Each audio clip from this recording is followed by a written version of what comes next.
Hello,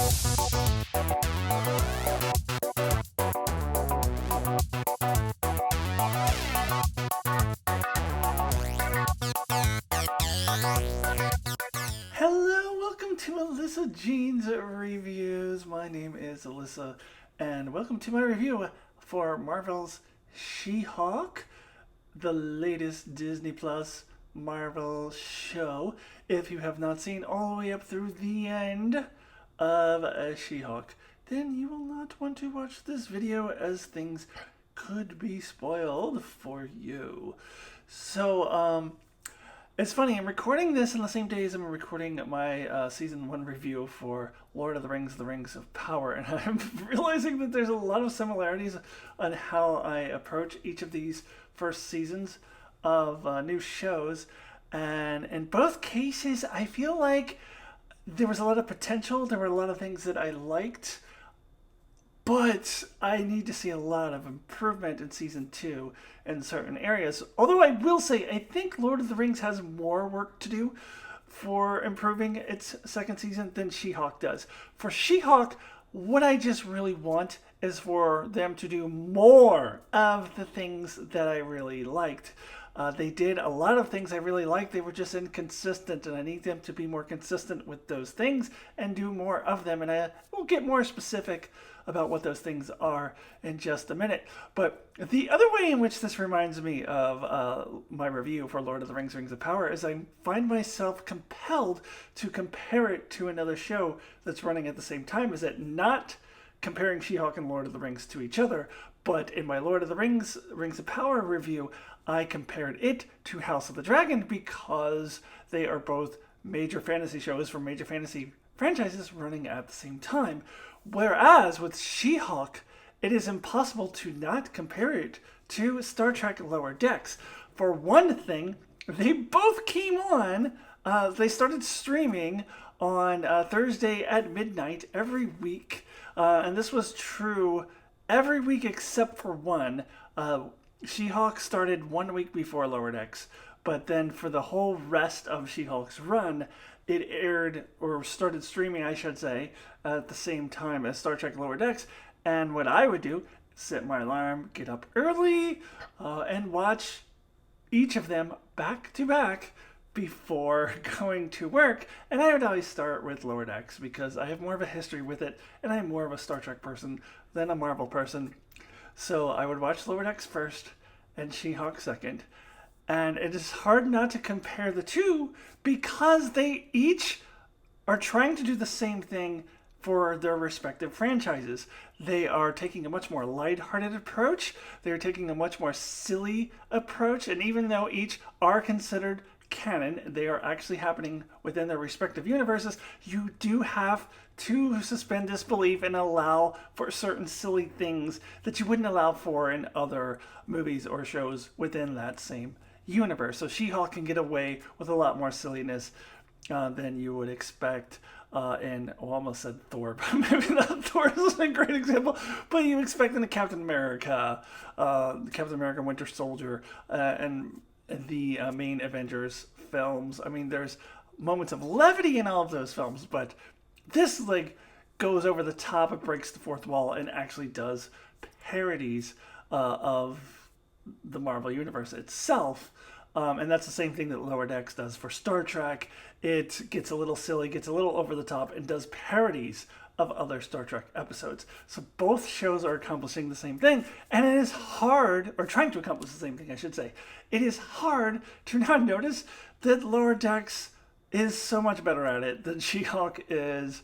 And to be fair, Lower Decks is in its third season, She-Hulk is in its first season. Although, also to be fair, I kind of feel like if I were to watch Lower Decks Season 1 simultaneously with She-Hulk Season 1, I still think Lower Decks would probably do a better job at it. I don't know, maybe I'm just watching Lower Decks with rose-colored glasses, but I needed more parody of the Marvel Universe. So there was one line that I'll use an example. I laughed out loud. I loved it. Which was the episode, I believe it was episode 3, with the Asgardian elven shapeshifter lady, where she tries to defend herself by saying, uh, Asgard is a people, not a place. And the judge retorts with, Thor's inspirational speeches are not admissible in court. That is the type of line that Lower Decks would incorporate into their show, where it's parodying other Star Trek episodes, and it doesn't make a lot of sense that the characters would know those things. Like, it doesn't make sense that the judge would know about Thor's inspirational speech, but it works because it's funny and it's a parody of the MCU. Now, they also do an excellent job of parodying the MCU in the final episode, which I'll get into more in detail in just a couple minutes. But I needed more of that, and it wasn't enough of it. Secondly, the fourth wall breaking. This is what I remember about the comic books. It's been years since I've been really into comic books, but I do remember when the Sensational She-Hulk came out, and I remember being a huge fan of it, and I loved it because not only was it a parody of Marvel Comics like nothing else had been, but also like the way that she broke the fourth wall, and she would step in between the comic panes to get to another location faster, and she was breaking the fourth wall constantly. So I was happy to see that the show was bringing those elements into the show from the comics.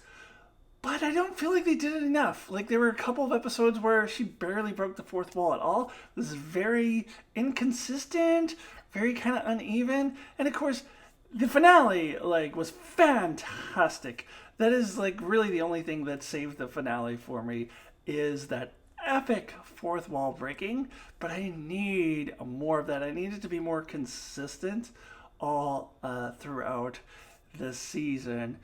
Basically, that's kind of my summary of how I feel about the season. But let me talk about a couple other more particular things. Another thing I should mention that I want to see more of is more Harvey Birdman, less dating apps. Harvey Birdman actually is a show I'd only vaguely heard of. Because I guess it was an Adult Swim, Cartoon Network, whatever era that I just was not involved in at all. But my brother is familiar with it. He talks about it a lot, where it's a lawyer who defends cartoon characters, and every week there's a different cartoon character that he's defending, and that's what She-Hulk was doing. And I love how she was doing it with these C-list or D-list characters like Mr. Immortal and Leapfrog. Oh God, I love all of that so much. I want more consistency with that in the season 2, if there is one. Actually, season 2 has been unofficially confirmed. I saw some article somewhere that says there's going to be a season 2. I haven't confirmed that. I don't know for sure that that's for real. But hopefully there will be a season 2, because I want them to come back and be more consistent, and I want to see more of these cases of the week. Less dating apps, less about her dating life, and also, quite frankly, less of making her into Charlie Brown. I talked about this in some of the live streams that I did with Darren and my brother Mark, where, the whole Charlie Brown thing, where everyone's like, Charlie Brown, you're such a loser, you suck.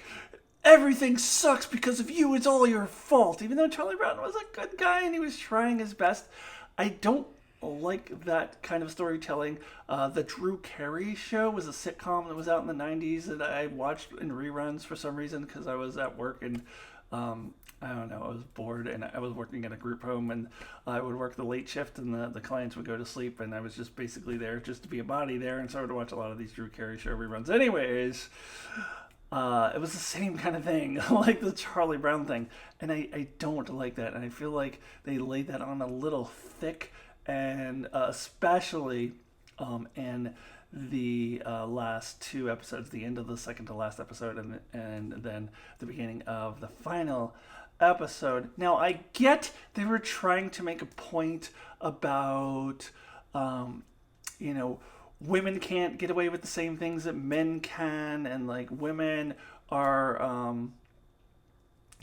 when they do something that's slightly aggressive, that it is viewed as them being, just angry and have anger problems and are aggressive and are too emotional or blah blah blah.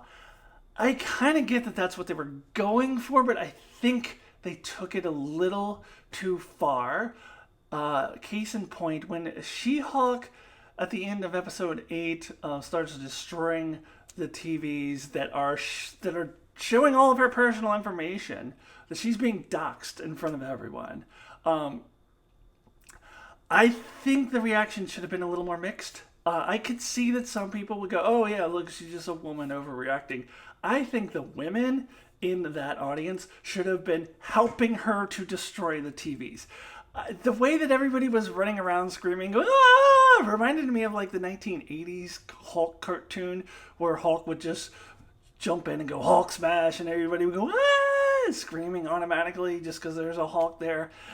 A little much. Like, I didn't think it was earned. I don't think that should have been the reaction of everyone. I think the reaction should have been a little more nuanced. I think in that situation, while there would be people saying, "Oh, look, she's over emotional" or whatever, she's angry, I don't think people would be running away screaming. And I also think there would be a lot more mixed reactions. I think there would be a lot of She-Hulk defenders. I think it would look a little bit more like, frankly, what it looked like for Spider-Man, where the reactions of the people were split. There was the pro Spider-Man crowd and the anti Spider-Man crowd. Like I'm talking about at the beginning of No Way Home.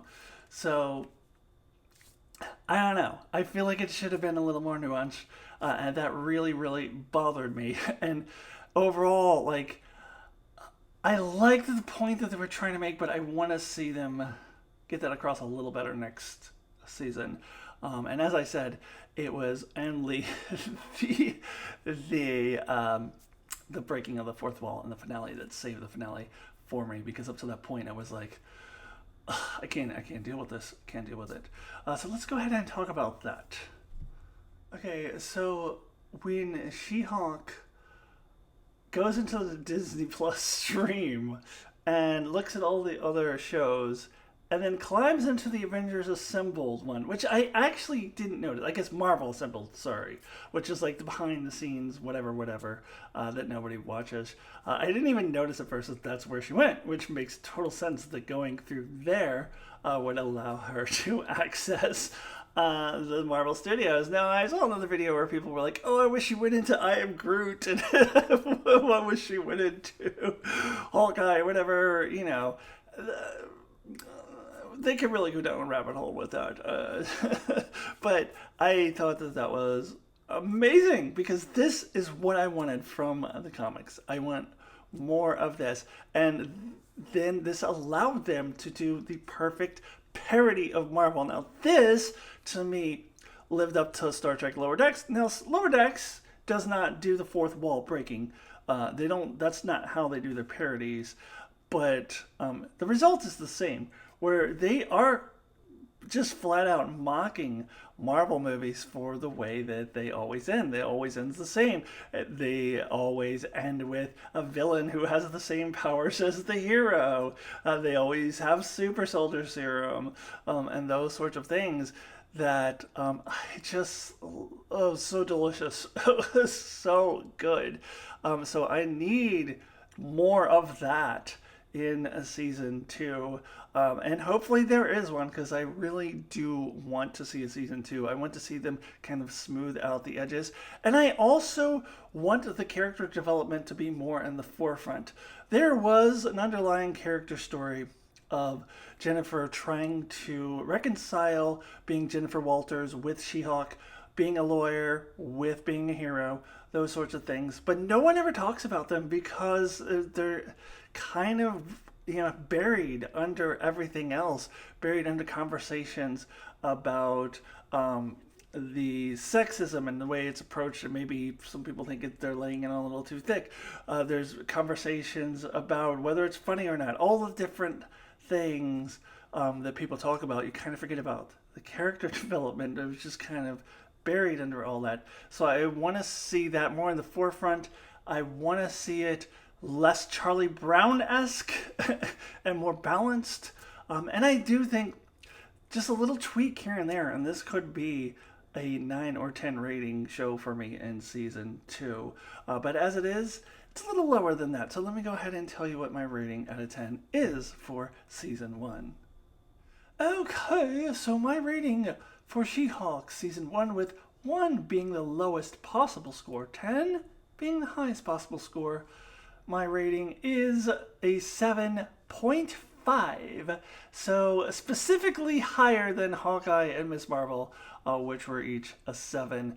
I think all 3 of those seasons had things that I really enjoyed about it, and a lot of areas where they really failed. But She-Hulk is better for me because, first of all, I have more of a personal attachment to She-Hulk. Secondly, I think it has much more potential than either of those other 2 shows for a season 2, if any of them get a season 2. I'm much more interested in a season 2 than She-Hulk than any of the other ones. And it's a parody. And it breaks the fourth wall. And that is a unique corner of the Marvel Universe. And I don't think Ms. Marvel or Hawkeye have their own unique corner. I don't think that there's very far you can go with either of the shows. Where as I think with She-Hulk, I think that the sky is the limit. So I'm giving it a 7.5. So officially now, that makes it my second favorite Disney Plus Marvel show of 2022. Was there a fourth one? I can only think of the 3. I'm not talking about I Am Groot or the Werewolf by Night special. I'm talking about actual running shows. It was just Ms. Marvel, She-Hulk, and Moon Knight, right? So it would be Moon Knight first, She-Hulk second, and Ms. Marvel third. Moon Knight, by the way, I should just say, I did my review earlier in the year. I gave it a 9 out of 10. Some of the shows that I've reviewed earlier, I think, are going to have lower ratings once I get to the end of the year and do my top 10 favorite shows of the year, because I start comparing them to other shows that have those same ratings. I think with both Moon Knight and Obi-Wan, honestly, it's going to drop down to 8.5.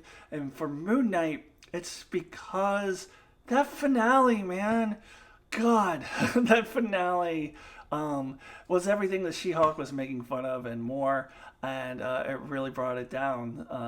So I'm giving Moon Knight an 8.5, but it's still the best show of 2022 Disney Plus Marvel shows, that is. And if you want to know my overall rankings, so no show in 2022 is as good as WandaVision or Loki for me. So Loki 1, WandaVision 2, Moon Knight 3, I would go She-Hulk 4, What If 5, Ms. Marvel 6, Hawkeye 7, and then a distant last place would be Falcon and the Winter Soldier. Hopefully they can undo all of that stuff in Captain America New World Order. I heard that they're undoing the whole Power Broker thing because everybody hated it, and they hated it because it was a terrible idea. So anyways, I'm rambling now. It's time to wrap this all up. Thank you so much for watching. Please subscribe. Check out all my other Marvel reviews. Check out my review for Lord of the Rings, Ring of Power, House Dragons, and Star Trek Lower Decks weekly reviews. And I will see you all really soon. Goodbye.